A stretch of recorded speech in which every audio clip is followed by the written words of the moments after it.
I've grown in front of the public's eye. I'm at a point in my life wherein I want to explore more, and I think it's the perfect time to do that now that I'm 29. So the growth will always be there for the good and bad. So parate I keep in mind na perfection was not the goal.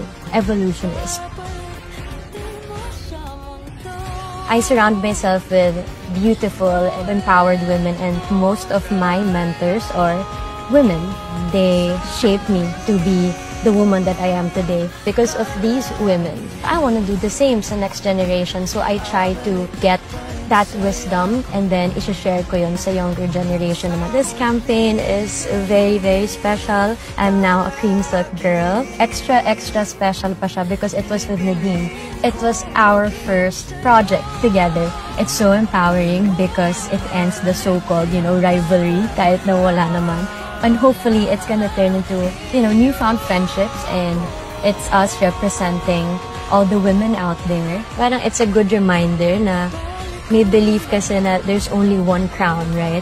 But no, actually, everyone has their own crown. Hello Kathleen fans! Ito na nga mga kasombrero sa congrats sa Kathleen po kasi bagong mga TV shoots na naman mga kasombrero ang kanilang gagawin. So ito kay Ma'am Catherine, tapos na nila ito na shoot mga kasombrero, pero ngayon ko lang kasi nakita yung full na message ni Ma'am Catherine dito nga sa Cream Silk together with Ma'am Nadine. Itong si Sir Alden po ay nag-post sa kanyang Instagram story via Zia De La Rosa na gumagawa ng shoot. Panibagong grabe yung blessings ng Kathleen mga kasombrero kaliwat kanan.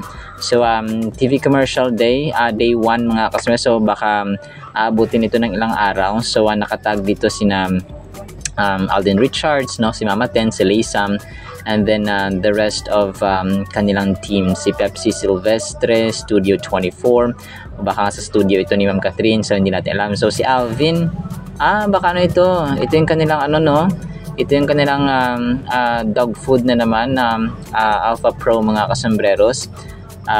Malalaman din natin yan sa mga susunod nating mga updates mga kasombreros. And ito nga si Ma'am Catherine, nasabi niya dito sa kanyang video na I've grown in front of the public's eye. I'm in a point of my life where I want to explore more, and I think it's the perfect time to do that now that I'm 29, sabi niya ganun. So the growth will always be there for the good and bad. So parati I keep in mind na perfection was not the goal. Evolution is, sabi niya ganun mga customers, quote unquote. I surround myself with beautiful and empowered women. Most of my mentors are women. They shape me the woman that I am today. Because of these women, I want to do the same sa next generation. So I try to get what was done and then share ko yun sa younger generation naman. This campaign is very, very special, and now Cream Silk Girl, sabi niya ganun, ay extra special daw kasi nga kasama niya si Nadine. It was our first project together. It's so empowering because it ends the so-called rival na hindi naman daw yung rivalry mga customers na hindi naman talaga nangyayari. Yung mga fans lang talaga ang nagpapaaway-away at saka nagpapakontesan ng mga hinahangaang artista. So pero sa kanila trabaho, friendship, ganun mga customers. No, kahit na wala naman, sabi niya ganun. And hopefully, it's gonna turn into newfound friendship. It's us representing all the women out there. So parang it's a good reminder kasi we believe na there's only one crown, right? But no, actually, everyone has their own crown. So lahat tayo or lahat daw ng mga kababaihan ay merong corona mga kasombreros. Talagang parang unique ang tao in a special way kasi nga God created us uniquely. So meron tayong mga pagkakaiba, meron tayong similarities, pero in the end of the day ay ang Diyos natin ay ginawa tayong unique na creation niya. So ito, next item natin. So ito na yung video nung aso na kumakain ng parang siopaw na maliit. Sobrang cute niya mga kasombreros, no? Parang alam mo, parang gusto maglaga bigla ng aso sa sobrang cute nito. So Alden baby dog yung kanyang nakalagay dito. So palagay ko napagtagpi-tagpi, naisip ko lang baka ito yung part ng kanyang TV commercial for today kung kaya wala siyang biking or cycling moment kanilang umaga, kasi nga ay naglagari ang inyong Pops Alden ng Kumapa TV commercial. So day 1 mga kasembreros. So malalaman natin baka ito part ng kanyang TV commercial nga itong si baby puppy, no? Maliit na asin, sobrang cute, sobrang linis mga kasembreros. Baka ito yung gagawin nilang model sa TV commercial na ginagawa nila mga kasembreros. And then ito, napagtagpi ng Kathleen na admin mga kasembreros, itong gesture or parang yung post nila Sir Alden at ni Ma'am Catherine. Nakatingin pareho sa lupa tapos or sa floor, and then parehong naka-white din mga kasembreros ang inyong Kathleen. So parang nakakalata na ako kasi yung isa dito parehong naka-black, no? Tapos ngayon na parehong naka-white na naman sila. So hayaan na natin, private but not secret, no? We are rejoicing in secret mga kasembreros, no? Lalong-lalo na po ang mga Kathleenatics, no, solid fans mga kasos. So thank you so much sa mga solid talaga at team panatag. And then ito, next item natin, I think this is the last one. So mula naman ito sa no, parang nirepost ni Alden sa kanyang Instagram story from Angel Fulkerson na IG story. So parang project nila. Ito yung ginagawa niya dati, no, sa isang vlog natin, ginagawa niya Ma'am Angel sa mesa, no, parang science project niya ito. So pero nagpasalamat siya niyo, thank you Kuya RJ, or baka binili, parang something like that. Pero ano yun, Lego Avengers Tower, Lego or Lego, so ganun mga asos, no. Pero sobrang cute niya, parang yung yung parang sa Avengers na tower. Dun siya hinango or ginawa ng image mga kasembreros, kinopya or ginaya. So yun po mga kasembreros, no. So actually yan ang ating ending vlog sa araw na ito, June 2, 2025. Ang bilis ng panahon, June na mga kasembreros. So sana po ay pakinggan po natin ang ating Word of God na sobrang ganda, and blessed evening po sa lahat ng Kathleenatics. At para po sa ating Word of God mga kasembreros ay sobrang ganda po nito. Ang title natin, Ang Tamang Takot. Meron palang ganun. Psalm 33 verse 18, Behold, the eye of the Lord is on those who fear Him, on those who hope in His steadfast love. So ito mga kasembreros, meron tayong tinatawag na tamang takot at maling takot. Huwag tayong matakot sa mga bagay dito sa mundong to. Yung mga tao sa mundong ito, no? May mga times na nagtakot tayo sa mga gantong balita, sa gantong information, sa gantong mga nakakalunos-lunos na ng mga information at mga nababalitaan natin sa TV, sa cellphone, and so on mga kasmeros. But here, no, sabi dito mga kasmeros, no, our Heavenly Father is all-seeing. Lahat nakikita niya mga kasmeros, all-knowing and present everywhere. So He is omnipresent mga kasembreros, kung kaya tayo ay nananalangin sa ganitong lugar, sabihin natin na parang wala naman si Lord dito, no? So wala po siyang pinipiling lugar at panahon at oras mga kasembreros, kahit nasa ilalim tayo ng dagat, kahit nasa itaas tayo ng bundok, kahit nasa impapawid tayo, kahit nasa ilalim tayo ng ating kama, natutulog tayo, gising tayo, no, He's everywhere and He's present, He's alive, and He's not sleeping mga kasembreros. Siya ay Diyos na hindi natutulog. The Bible is filled with figurative language to express these attributes of God in terms that humans can understand.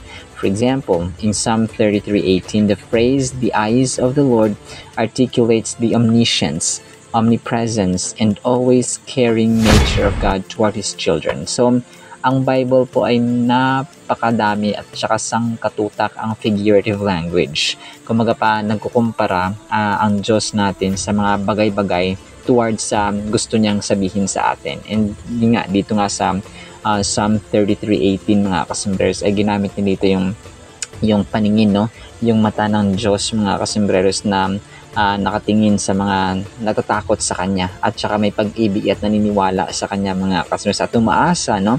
Those who hope in Him mga kasembreros. So nagre-represent ito at saka mapagustong sabihin na ang Diyos natin ay nakita niya lahat ng galaw. Anything that happens under the sun, under the Milky Way galaxy, under this universe, above this planet, mga kasambreros, lahat mga kasambreros ay kumapaalam ng Diyos. And this also expresses the caring, no? Yung kumbaga pa yung love ng Panginoon sa mga taong natatakot sa Kanya. Kung kaya meron tayong tinatawag na tamang takot, no? Sabi niya dito, but the eyes of the Lord are on those who fear Him. So yung mga natatakot sa Kanya, mga kasambreros. At ang Biblia ay nag-offer sa atin ng countless, no? Kumbaga pa ang daming promesa. Kaya sasabi ko sa inyo, mga kasambreros, na I myself is kumbaga pa encouraging you na basahin po natin ang Biblia because ang Biblia ay araw-araw na nagre-reassure, no?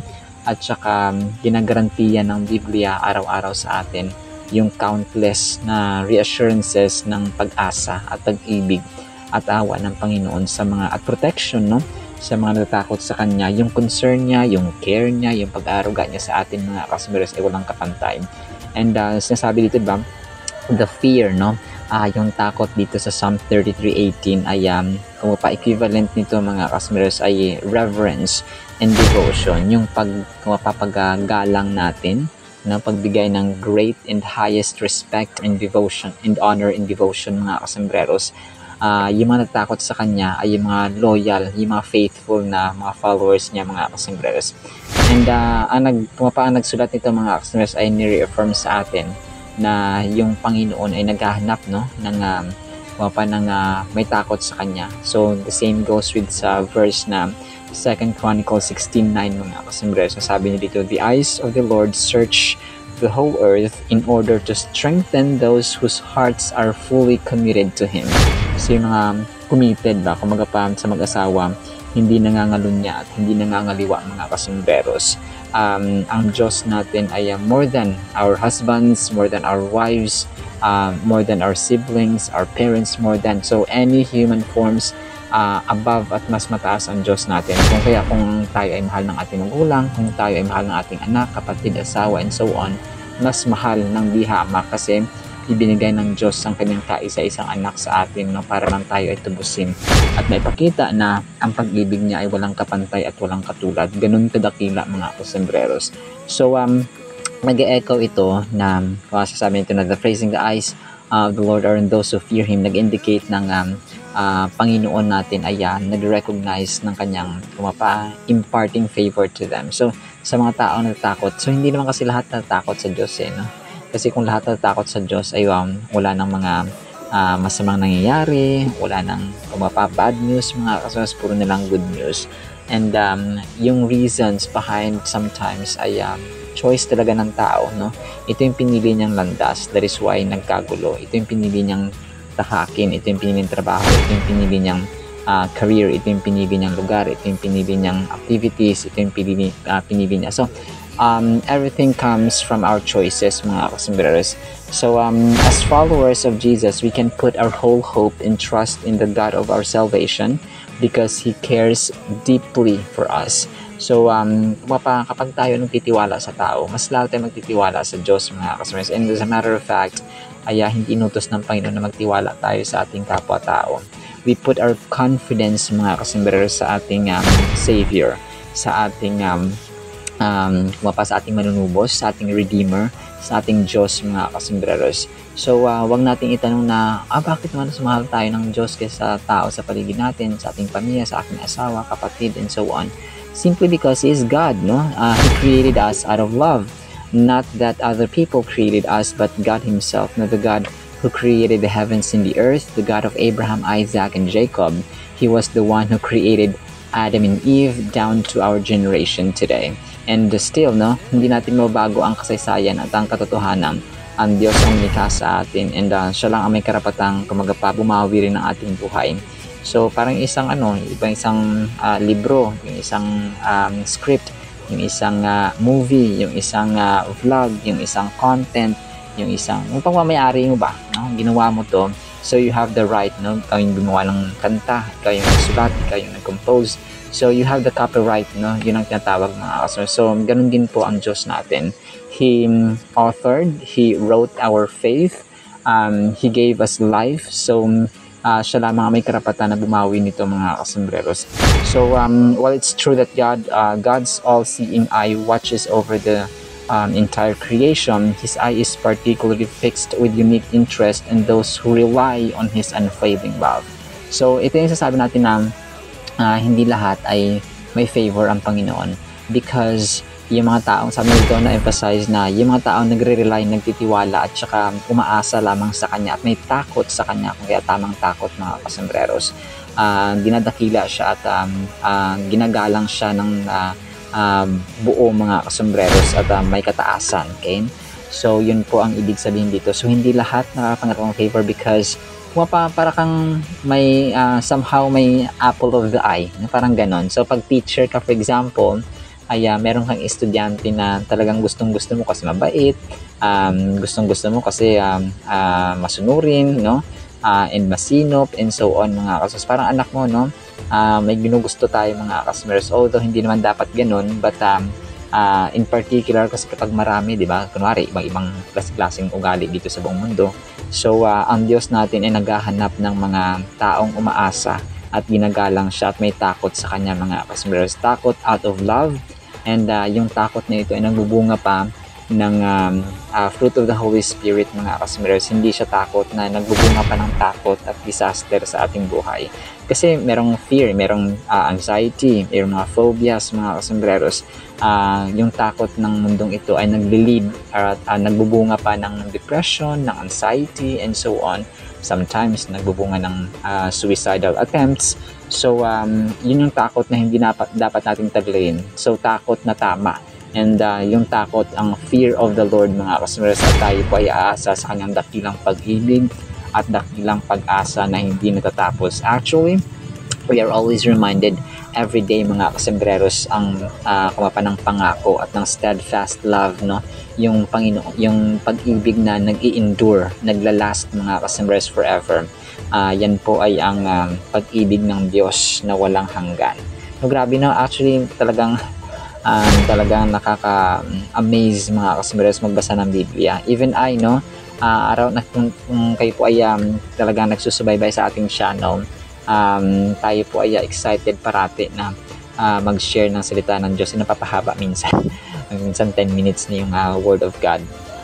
Pero kidding aside mga kasambreros, ay magbasa rin po tayo ng Biblia, especially ng Proverbs at saka yung Psalms, tapos yung Book of John. Kapag kayo po ay bago pa lang, napakagandang recommendations po ng books na ito. Book of John, tapos yung sa New Testament, tapos sa Old Testament naman ay yung Psalms, and then yung Proverbs or Kawikaan. Alright, sinamang po in the meantime tamang takot po mga kasambreros, nawa po ipagpalain po tayo ng pag-ibig, pananampalataya, pag-asa, tamang takot at dakilang paggalang at honor sa ating Panginoon Jesus Christ. And everyone said Amen and Amen. See you sa next segment po mga kasambreros, and paalam po. I love you.